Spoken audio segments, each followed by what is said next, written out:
À Châteaulin, les poissons migrateurs ont leur observatoire. Les scientifiques les comptent et le public apprend à les connaître. Camille Pochet a remonté l'Aulne pour trouver ces poissons voyageurs et on la suit. Ils partent de la rade de Brest et remontent le long de l'Aulne. Pendant leur parcours, les poissons migrateurs passent par Châteaulin. Ils franchissent la passe à poissons de l'observatoire aquatique. On peut alors les apercevoir. Alors ici vous êtes sur un site unique en Finistère qui est la combinaison d'une passe à poissons et d'une salle de visualisation.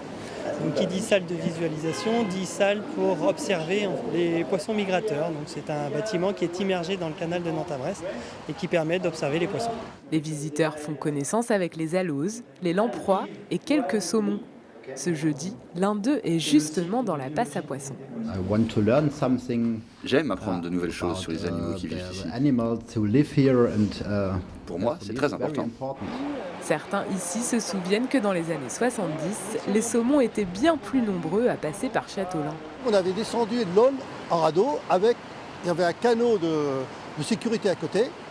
Et le plus marrant, c'est qu'arrivé un peu plus à l'entrée de Châteaulin, on a eu des saumons qui ont sauté sur les radeaux et dans le canot.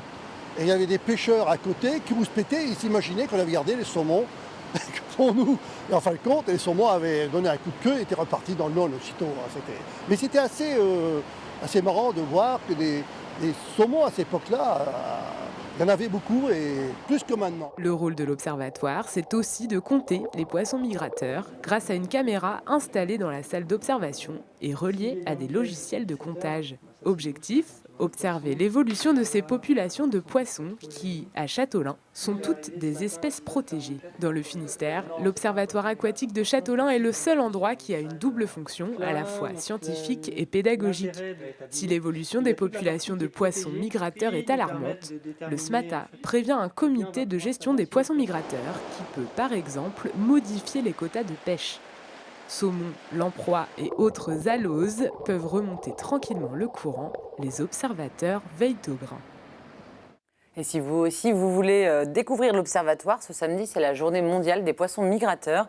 Rendez-vous donc à Châteaulin de 10h à 17h pour tout connaître de ces espèces protégées.